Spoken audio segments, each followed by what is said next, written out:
Okay, so I'm very glad to introduce Professor Oron Shagrir. Oron is a professor of philosophy and cognitive science and the founder of Cognitive Sciences Department in the Hebrew University.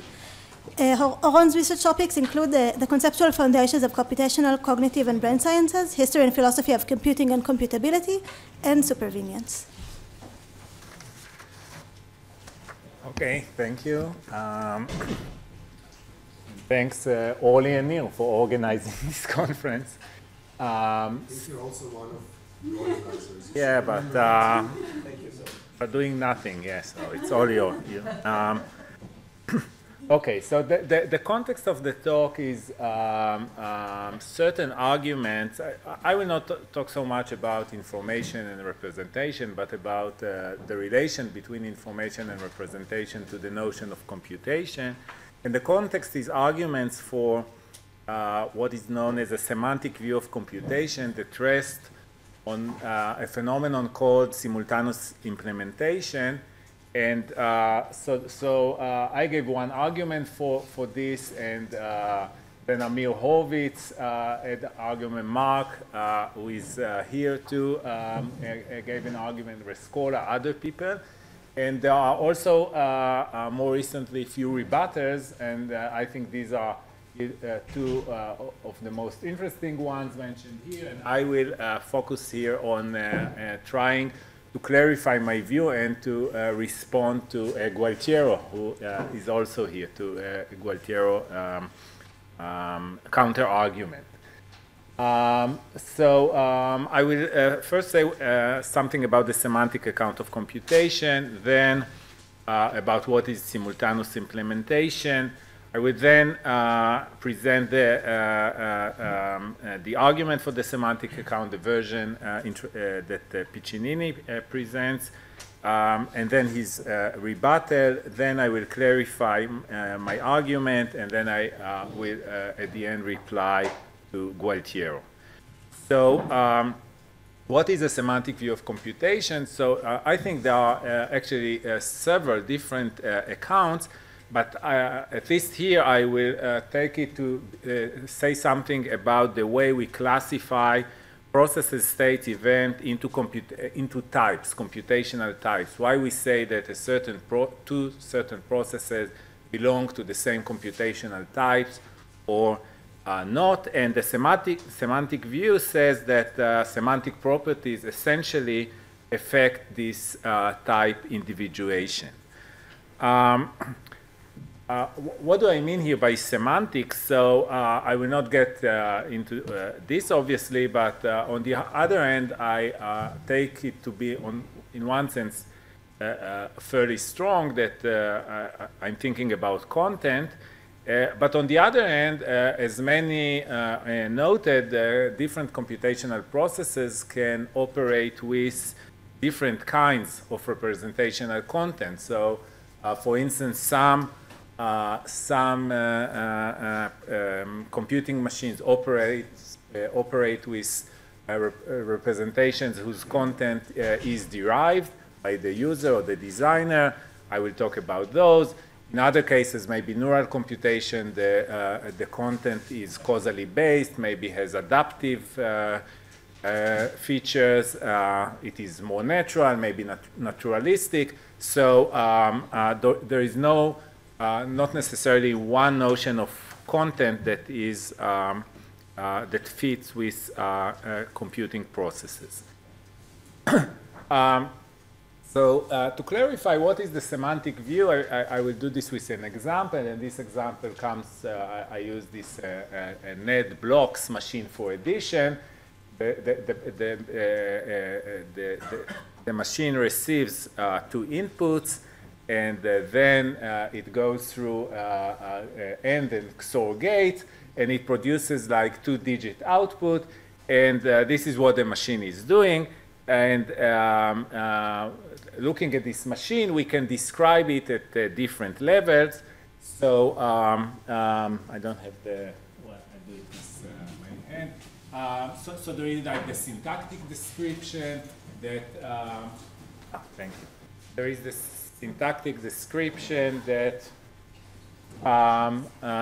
refers to the syntactic properties. In this case, to the digits, and in this case we have like 2 inputs digits and 1 output string. Then there is the semantic description that refers to the semantic properties, namely the interpretation we assign to the digit. So if we assign to the digits binary interpretation, so what the machine is doing 1 plus 1, we interpret the 1, 0 as 2, etc. And under, of course, this interpretation, we view the system as doing addition, I mean, only with 2 digits, but addition. And then there is also the, if we talk about a physical machine, we can talk about the way we give the physical description of machine, like mapping input volts to output volts. And so we have at least 3 descriptions or description levels. And the semantic view, so the question is really here. The question here is which properties are essential to the type individuation of computational processes, states, events. The semantic view says that the semantic properties enter into the individuation, namely that they make a difference to whether 2 processes belong to the same computational types or not. The non-semantic view simply denies this. It says that semantic properties play no role in classifying processes into computational types. So according to one view, a familiar view, computational properties are just syntactic properties. And in particular, on this view, it doesn't matter how you interpret the digits here, the 1s and the 0s.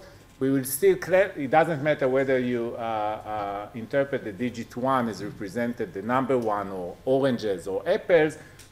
We will still classify a similar machine in where you interpret the digits differently to the same computational type. We would say it's the same type of computing system.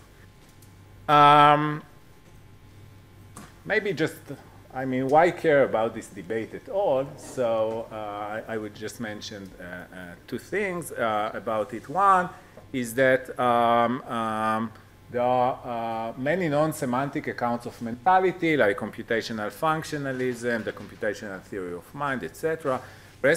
And they all rest on the presumption that computation itself is non-semantic. The semantic view exactly challenges this presumption because it says that computation is essentially semantic. Another worry is that if we hold the semantic view, then we might lose the objectivity of computation. So computation becomes an observer relative. So we can leave this to discussion, but I'll just mention them. Okay.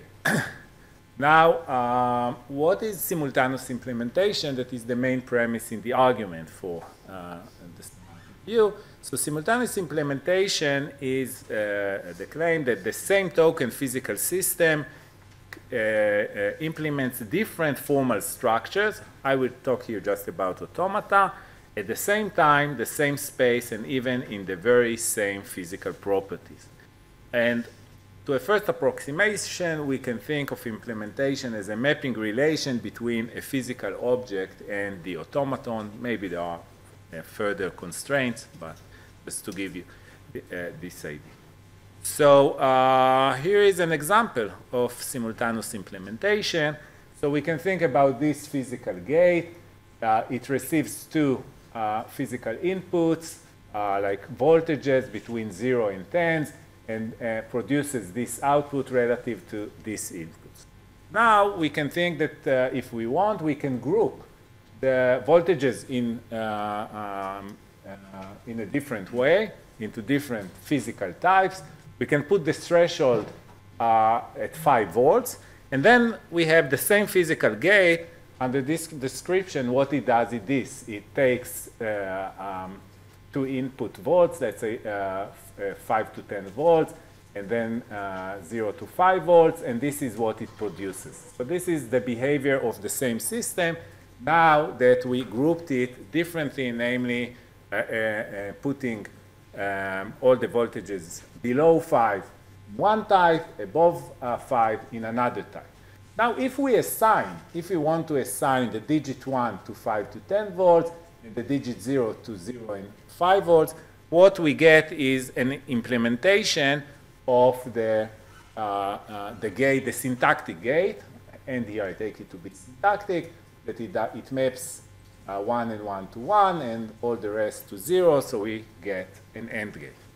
But now, if we take the very same physical gate and we decide to group the states, physical states differently, namely around 2.5 volts, let's say. So every time we have a volt, so we classify everything that is below 2.5 volts into one type, everything that is above 2.5 volts into another type.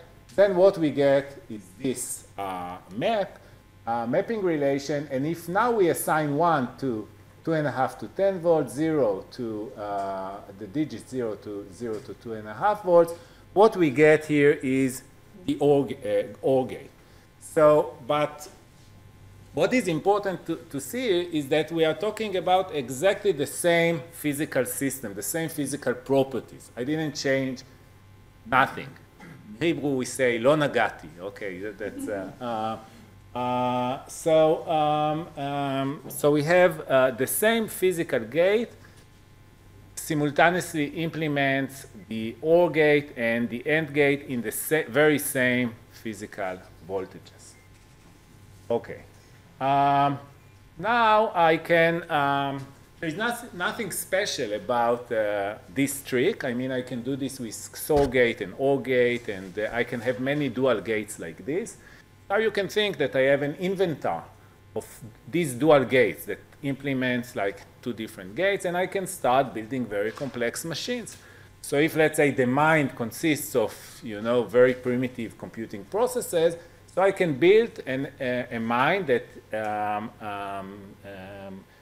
is equivalent to my mind, right? But just with the dual gate. So at the same time, it also implements another very complex automaton. Okay, and this is a potential maybe for an argument against computational theory of mind, but I will not get into this. I will just focus here.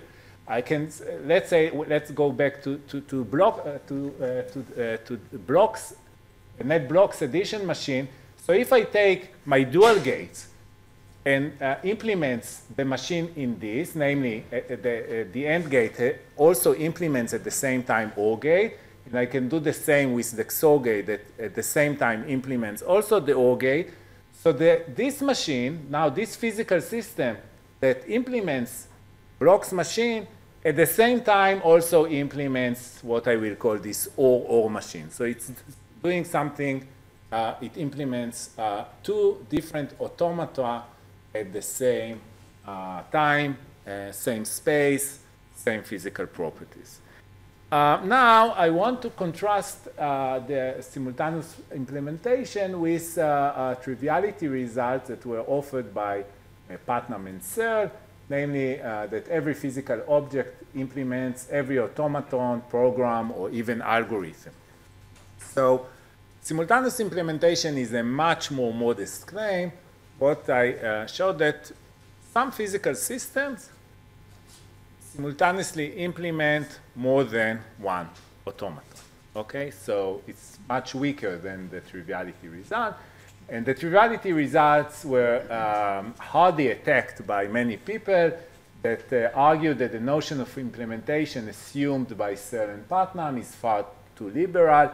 We have to add further constraints, causality, modality, grouping, dispositionality, and other constraints.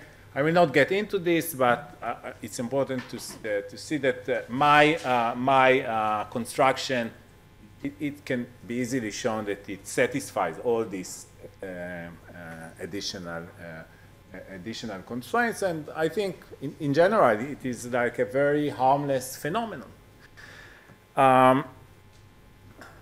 Especially if you want to argue for a non-semantic account, so which is what I want to do now. So maybe I will go here and I'll say why what I want to say is that, and this is the idea behind the semantic account, is that when we use, for instance, this machine to compute addition, then the computation, what I will call the computational structure of the system, is this automaton and not this automaton, even though the machine also implements this automaton. And the reason it is this one is, or at least proposal for singling out this automaton and not this automaton, is that what we say is we say that we take the physical type, let's say 5 to 10 volts, or these signals to encode the number 1. And the physical type that sorry, it was the other way around, the 0 to 5 volt encodes the 0, the 5 to 10 volts encodes the 1. This one puts constraint on the relevant automaton that to which I call the syntactic structure, which is this one and not this one. So this is in general the idea, but the full argument, and I will put it like this, and this is actually Gualtiero, the way that Gualtiero put the argument, and premise number 1 is that the same computing mechanism, M, implements multiple non-semantically individuated computation C1 to Cn. So in our example, there are like 2 automatons, what I called add and or. For any task that M may perform, say addition, there is a unique Ci, in this case, the automaton add, such that Ci alone explains M's performance of the task, and Ci is determined by the task performed by M in any given context. Tasks are individuated semantically. So, for instance, if we are talking about addition, we individuated the function of addition in terms of what is being represented by the digits, namely the numbers 0 and 1s. Therefore, in any given context, Ci is individuated semantically in part. Therefore, insofar as computations explain performance of the task by a mechanism in any given context, they are individuated semantically in part. So I will say, maybe 2 quick comments. First, it is not exactly my original argument. I wanted to give an argument with ontological assumptions, not epistemic or explanatory assumptions, but I actually really like this version of the argument, and I think for some services it serves me even better. And the other thing is, that, of course, that you and people raised objections to different premises in the argument, but I will talk about what Gualtiero or Gualtiero's objection, and Gualtiero attacked really premise number 3. Gualtiero said that tasks might be individuated semantically, like talking about addition in terms of what the digit represents, but tasks can also be individuated non-semantically. I see the 2 here is redundant. The task may also be individuated non-semantically. Gualtiero actually also agree with me that contextual factors are relevant in determining the individuation of the relevant task. In this respect, Gualtiero and I share this view that might be called computational externalism, or externalism at least to some degree, but where we differ, I want to go a step further and say that what makes here the different is semantic properties, and Gualtiero exactly denies this. He says that we can do the same without appealing to semantic at all, as long as we appeal to parameters that are in the context or environment of the system. So Gualtiero says, provided that the interaction between a mechanism and its context plays a role in individuating its functional, including computational properties, a non-semantic functional individuation of computational states is sufficient to determine which task is being performed by a mechanism, and hence which computation is explanatory in a context. And given, so Gualtiero says, we don't have to appeal to a semantic task, we can appeal to what we might call a wide functional non-semantic task that is described here. And he says that I gave no reason to prefer a semantic individuation of computation to his wide functional individuation, and so that the conclusion of the conclusions of 4 and 5 about the semantic view of computation do not follow. Okay, so I'll move to section number 5. So before replying, I would like to clarify my view a bit. First, I think that my view is different from other semantic views, at least surely from the one presented, for example, by Tyler Birch, is that I separate between the notions of implementation and computation. I see implementation as a non-semantic mapping relation between a physical system and a formal structure. Perhaps with some other constraints of, surely we need some modality constraints there, and maybe some constraints on the way we group physical states. But computation, I take computation to be an implemented automaton that is related to some semantic task. So not every implemented automaton is automatically computation. But still, I think we can have a non-semantic account of implementation. I also think that computational description, they do not mention usually a representational content. They always refer to a formal structure or to one of the implemented automaton that is the computation, that is relevant computation. So in our example, it's, in the case of addition, it's the first automaton, what I called add, and not the other automaton. And I also don't think that every difference in content makes a computational difference. I mean, I agree that if we change like the interpretation of the ones, for instance, in the addition machine to oranges or apples, which I will just do, I don't think that we change the computational structure of the system. But what I think is that semantic properties always play a role in individuating a computational system or in deciding about which implemented automaton is the computational structure, because they put the constraints between, they say something about how you classify the physical types, and by doing this, you put already some constraint on which implemented automaton is relevant for the task, and in this way you define the computational structure. So if I may, reformulating the argument after doing this revision, I would say that the same computing system mechanisms in premise 1 implements multiple non-semantic individuated, I agree with this, formal structures like automata, C1 to Cn at the same time. But for any task that M may perform, only one of them is the computational structure, such that this structure alone explains M performance of the task, and Ci is determined by the task performed, and etc.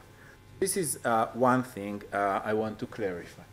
The other thing I want to clarify is that I think that Gualtiero and I, the debate is not really about premise 3, but about how we move from premise 3 to premise 4. And because, as just said, I also agree that tasks and even mechanisms can be individuated non-semantically. I just said, I mean, the computational structure can be also individuated non-semantically when we describe it as an implemented automaton.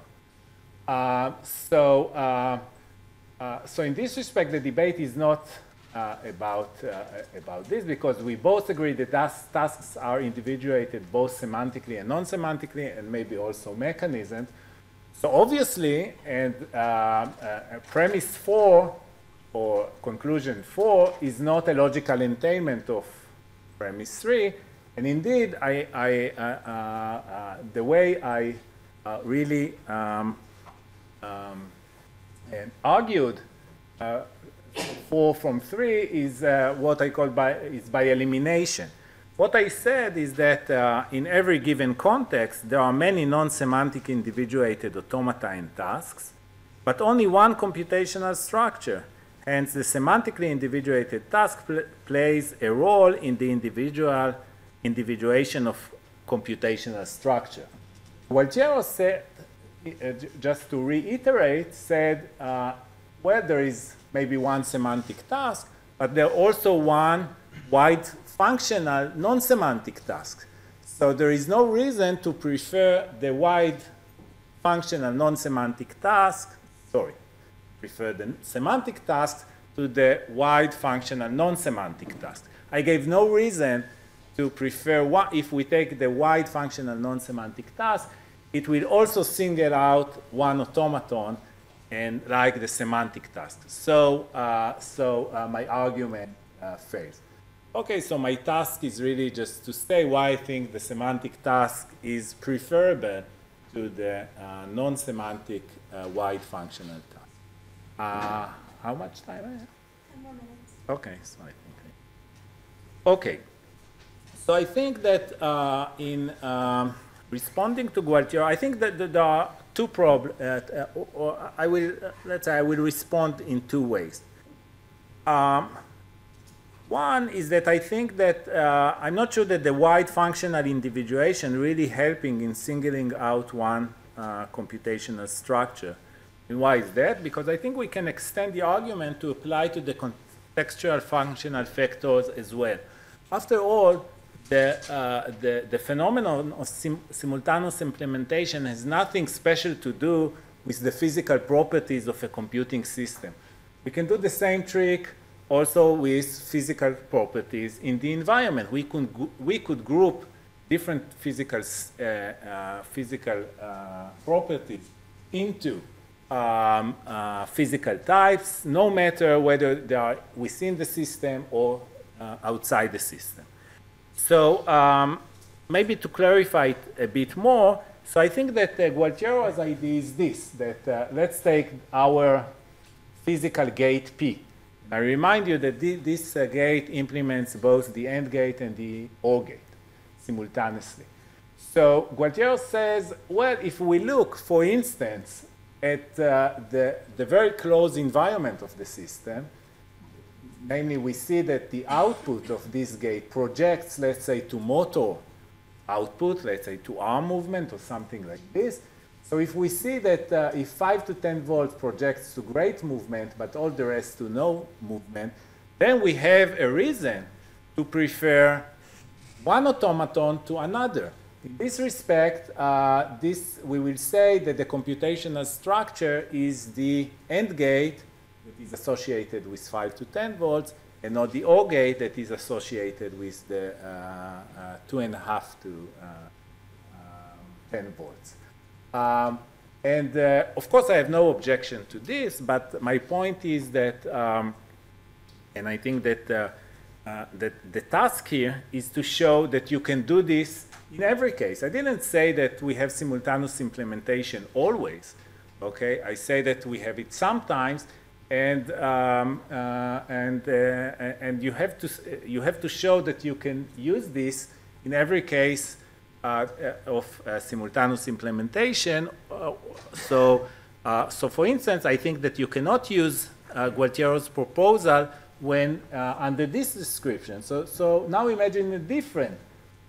We have a different system. We have the same physical gate doing the same thing, but now 5 to 10 volts projects to great movement, 2.5 to 5 volts to little movement, and 0 to 5 to 2.5 volts to no movement at all.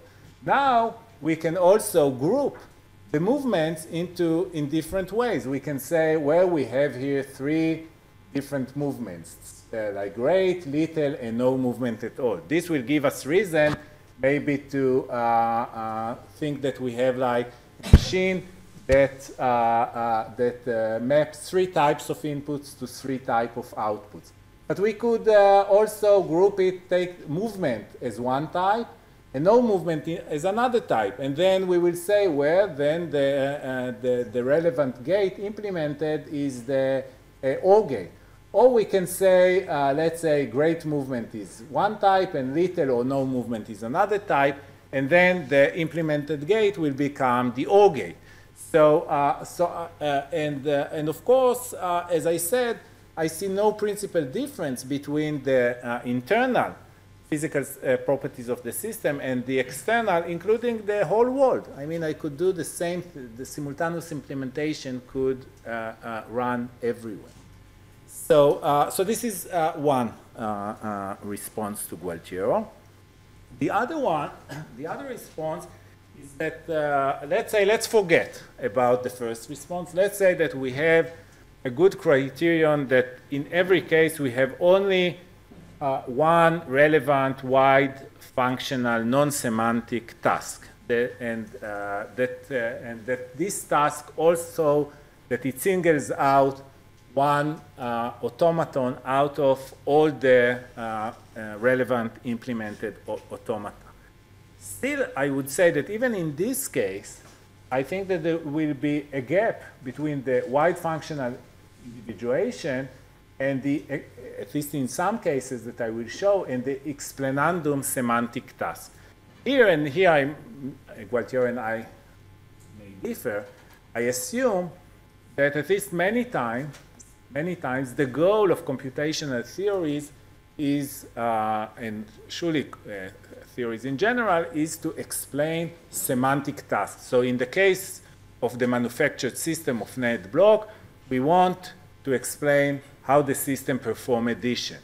In the case of computational theories of cognition, so also, for instance, we want to explain how the, let's say, the oculomotor system produces codes of eye position from codes of eye velocity, or how early visual processes produce, is doing edge detection. Edge detection meaning producing codes of physical edges, let's say, of object boundaries.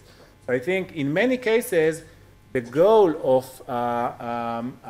what we want to explain here is semantic task, and what I want to say that there might be a disparity in some cases between the wide functional individuation or the wide functional task and the individuation and the semantic task. So how to, how? 5. 5 is okay. Okay, so so how would I show this? So what I want to say is that but let's compare. Let's take a case. Let's compare the wide functional task with the semantic task, and let's see which one leads to the correct computational structure. So if they lead to the same computational structure, we will not know. Okay, so we have to consider a case in which the wide functional task leads to one structure and the semantic task leads to another structure. So, so this is the example. So so let's say that, again, the same physical gate, again, that we began with. Let's say now that what the semantic task of this system is, let's say, to detect apples and oranges. So let's say that the outputs, okay, make it very simplistic, that outputting 5 to 10 volts codes or has apple content, and sorry, above 2.5 volts apple content, below 2.5 volt orange content. But if we look to the projection, we see that the outputting 5 to 10 volts produces great movement, and 0 to 5 volts produces no movement. So in this case, I would say the semantic task will lead to, will say to us that the relevant computational structure is the OR gate, because it has to do with above more than 2.5 volts. But the wide functional task will lead us to a different computational structure, namely to the AND gate, because from the point of view of the motor output, we should classify over 5. We should classify it with the what was AND or AND gate. Okay, so it's this. So according to the semantic task, it is the OR, and according to the wide functional class, it is the AND gate. And now we ask, okay, which one is the correct one? And what I would like to say is that if the explanandum is the semantic task of distinguishing oranges from apples, then the semantic properties, okay, determining that the relevant automaton is OR, and hence the computational structure of the system is also OR. I mean, if you take the computational structure to be the AND structure, it will serve you nothing in explaining how the system tells oranges from apples. Note that I do not deny, again, maybe you could say that the AND gate can explain the wide functional task of moving the arm up and down. I don't want to deny this.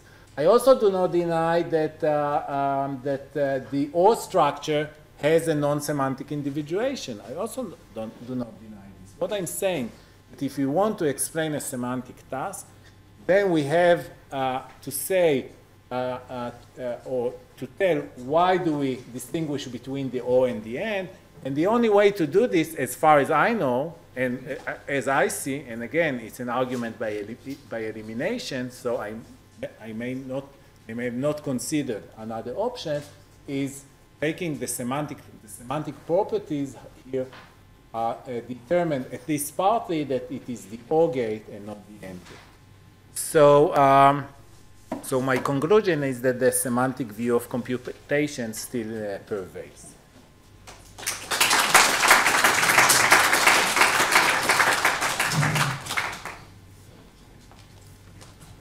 Thank you, Oron. Gualtiero. Where's the mic?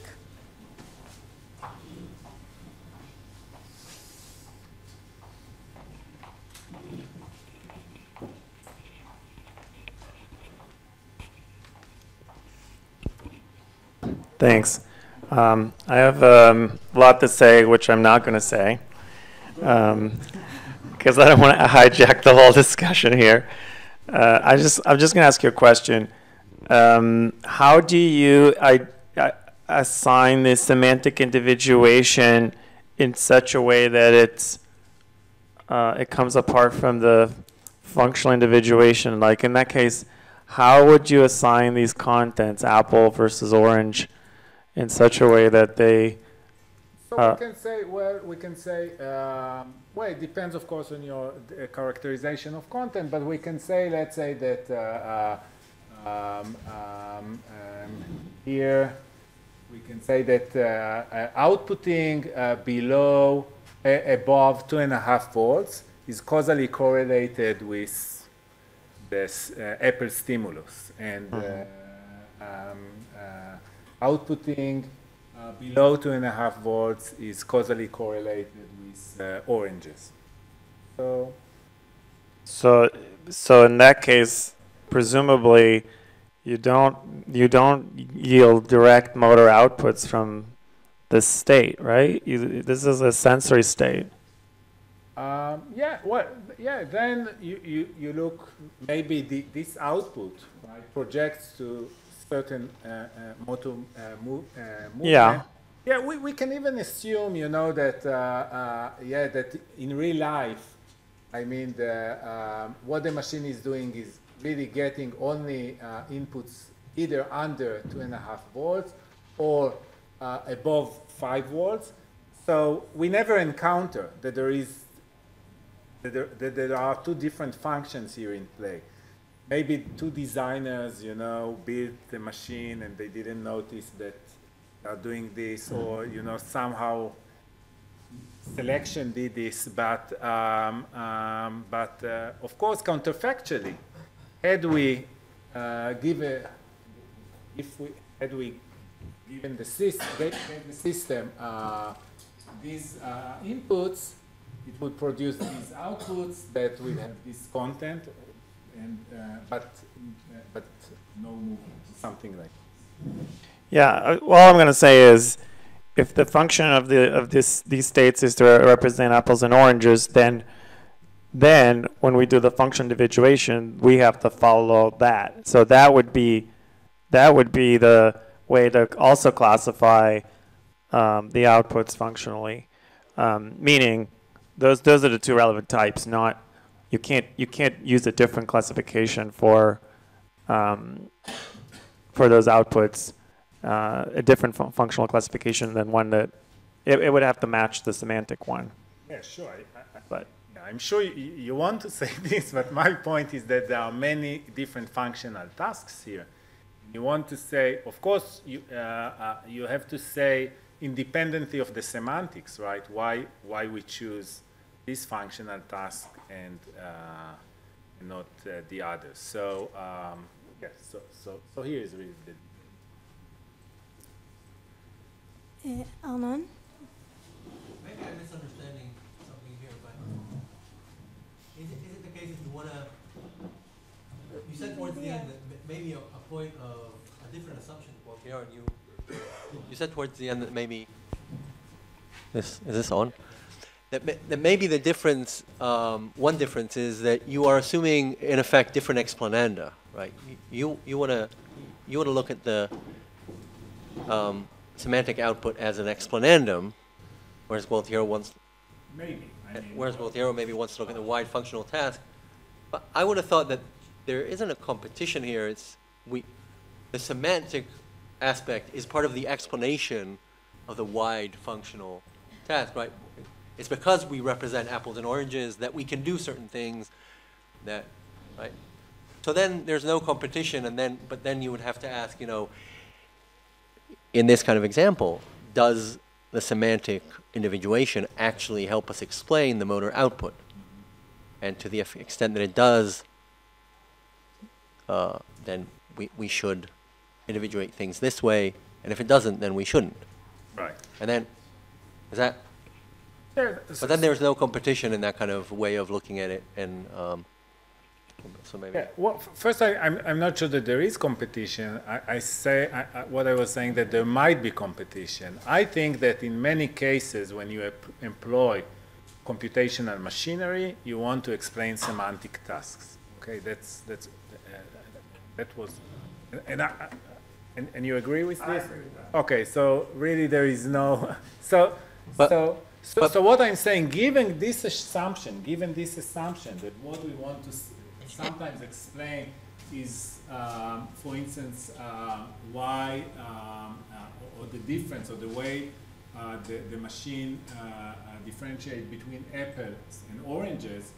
Okay, so in this respect, I would say that you must take these semantic properties in order to pick out the relevant automaton, which is the computational structure. Then there are further questions. Maybe we want to explain other things, how these semantic properties contribute to, you know, a wide functional task. And here we will have to tell some story. It's obviously more complex one because, and in a way I told it, that there is like a mismatch between the functions, and we have to explain how we got this mismatch. In the case there is a mismatch. This will be the sort of So you're viewing the semantic output aspect as an explanandum in and of itself. In this example, yeah, I gave it right, yeah. Okay. So, here, over here. So it's actually a follow-up on Anon's question, because it seems to me that given what you just said, you have to give up the idea, the basic idea of the semantic notion of computation, that is that it involves essentially representation. Because once we we are concerned with things that are not semantic tasks, so that are not individuated semantically, there is the possibility, or rather, we should expect computation not to be individuated by semantic properties, but by string theoretic properties or some such. So it seems that then you just give up the main claim of semantic views of computation, this essentiality claim. Yeah. So yeah, it's a very good point. So what I would say. Please talk to the. Okay.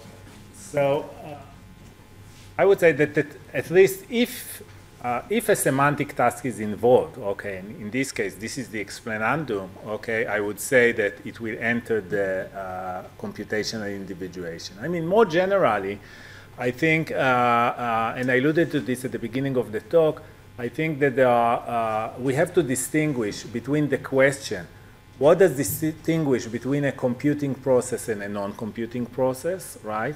And a semantic view will say that we have to appeal to representation. So, for instance, Fodor will say no computation without representation. And a different question, which is the one was my focus here, is that given that these are computing processes, okay, how do you classify different computing processes into types? When would you say that two computing processes belong to the same type or to different types, okay? And what I said here is that I think that, so I could take, so what do you say is this, that I don't have a good argument, okay, for the semantic view in the first sense. And I agree. I didn't give an argument because I think these are two different views, actually. So I'm saying, okay, there are some computation that involves representation, and there are some that not. This is my assumption here. And I would say, at least in those cases where it involves representations, okay, and the task you want to explain is a semantic task, then the semantic properties enter into the computational individuation. Whereas, as I understand the non-semantic view of computation, they claim that always that semantic properties never enter into the individuation of computational types. Neil, wanted to ask a question? The mic is behind you. Thanks, Oron. I think I'll leave some of the questions for our debate in 2 weeks in Italy. Otherwise, Gualtiero might be disappointed. But maybe just to touch on the other questions that have been raised already. Maybe a way to look at it is not just by examining traditional computing systems, but maybe see how the computational description can apply to cognition, and then see if we get anything by looking at the organism in evolutionary terms or goal-directed terms, and then see if really this distinction between the semantic and the wide functional individuation remains. I completely agree. I mean, someone could come and say, yeah, if you could, yeah, you gave a very simplistic, wide functional task. Of course, if we add evolution, learning, more environment, etc., so we get, we will get the right result. So I want to say three quick things about it. Yeah, first of all, this is right. I mean, my argument is weak in the sense that it is argument by elimination. I consider certain proposals, and they say why I think they don't. The second thing is that I think that that actually in certain computing systems, okay, what you have, you don't have anything beyond the input and the output. You just manufactured system, you can have manufactured system in which you only have the interpreter. Okay, so nothing outside seems to be relevant. And the third thing is that, the third point is that I think that we have to, at some point the debate might, I don't know, lose direction, because at some point you could say, in a way, what I think you described here is a way to naturalize semantics, okay? But I have no objection to, I mean, maybe content can be naturalized. I mean, my point is that the identity condition for individuating computational types are by through the content of the states, okay? In some cases, content may be naturalized, but even then, I would say that the account is still semantic, even if you naturalized content, which is just fine with me. Maybe other people would say this is already non-semantic, but in any case, I leave it open. The question is where, if you look at those properties to which you call content, then for me it is semantic, even if later you naturalize the content. Mike, you had a question? Yeah, thanks very much, Oron. So I was wondering, wanted to offer a suggestion on how to give a separate justification for a semantic view on computation. On how you individuate computation, coming from asking about what are the truth makers for judgments about computational equivalence of physical systems. So judgments about when two physical systems perform the same computation, perform the same extensional computation in terms of their input-output behavior. So you might have three systems, imagine three physical devices, one of which outputs Arabic numbers written in ink. The other of which outputs auditory numbers spoken in Hebrew, and the other of which projects a phosphorescent image on a CRT screen of numbers in English. Okay. Now, under certain conditions, you might want to say that each of those systems perform the same computation. They say all three of them compute the addition function. But there doesn't seem to be anything that the inputs and outputs of the respective machines have in common apart from their semantic content. So if you want to respect judgments about computational equivalence that, folks, computer scientists, engineers, any folks who have facility with the notion of computation want to make, you've got to assign semantic contents at least to the inputs and outputs of the overall system. I have to think about it. I mean, it seems so.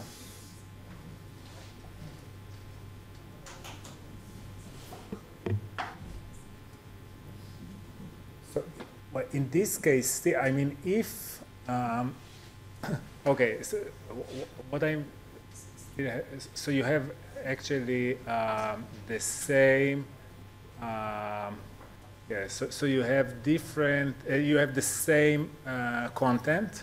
Right, in the three cases, but you have different, let's say, syntactic structure. You would say, yeah. It's difficult to say what physical or functional properties the respective inputs and outputs have in common, other than their semantic content.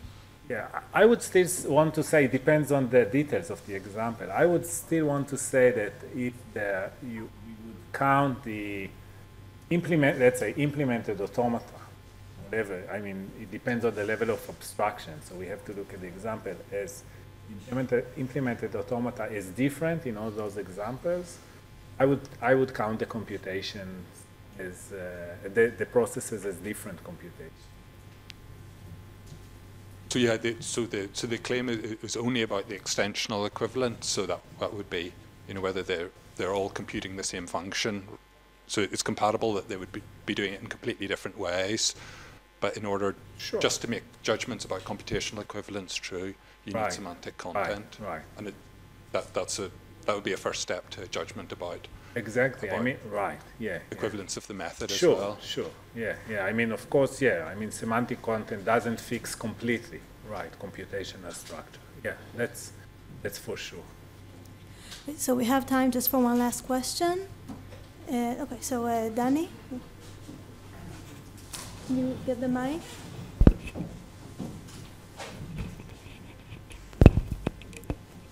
Thanks.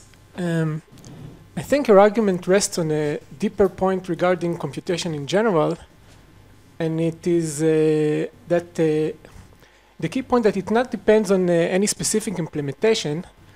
The point is that you have a function in the sense that you have a black box receiving inputs and producing outputs, and you need to have at least 3 outputs in order to be able to group them in different ways. And once you have that, then you have... Why 3? You can have only 2. And of course.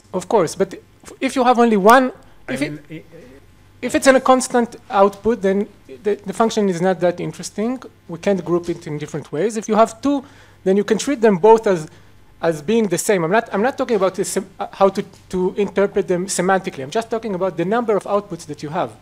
If you have 3 and above, then you can group them in 2 to the power of the number of outputs you have ways. Now, I think this is the key point of your argument. And I wonder whether you think that computation rests on it, because one possible way of looking at it would be to say, okay, the real computation or something like that is just all these different outputs. We don't need to group them together. This happens afterwards. So if computation stops at this point of just having the different outputs, then there is no problem. But once you add the grouping, and I think it is very intuitive to think that this grouping has some semantic, depends on some semantic relation, then the problem occurs. I think you actually make a much stronger point about computation than just this point about whether computation in the brain is semantic or not. Yeah, well, I'm not sure. Thanks for the proposal. Yeah, because yeah, I think I actually think that you can. So 3 quick points here too. One is that I think you can. I mean, the way I presented here, so I said that like there are 3 primitive physical types, right? But I don't really believe in this too. I mean, you can have, you can take analog machines, you know, and you don't. I simply assume that dealing with digital machines, so to make maybe the example more compelling, right? But I don't really believe. I mean, I think we can do this with, you know, even analog, and then we have. Then I'm not sure how to even describe this complexity. The other thing is that I think the other point is that I don't think that you even have to do it with tri-stable and then group like 3 outputs into different 2 inputs. For instance, Marx Privak, who is here, he has an example in which you have only one output, okay, and 2 inputs. You simply assign different digits to the same, like you say, okay, now I will assign to 5 to 10 1, and in the other assignment I assign to it 0. You simply switch the assignment and you get the AND OR effect exactly the same. I know that some people feel that there is some, you know, feel somewhat uncomfortable with this, so I use this example, which is perhaps more compelling, but I think that Marx's example simply works as well. And yeah, and the third point is, of course, I mean, maybe I can say that someone could object to the argument and saying, well, the computational structure, and there are people who say this, I didn't refer to them, that computational structure is the whole set of the implemented automata, okay? And but this, I think, is in conflict with the way we individuate computational states. So, for instance, we will still say if your brain and I and my brain, you know, have mind, let's say, in virtue of implementing an automaton S, okay, it doesn't matter if one of your neurons also simultaneously implements something like it. We would still say that they are computationally equivalent. So, yeah, so basically. Thank you, Oron. We have to finish the discussion. Thank you.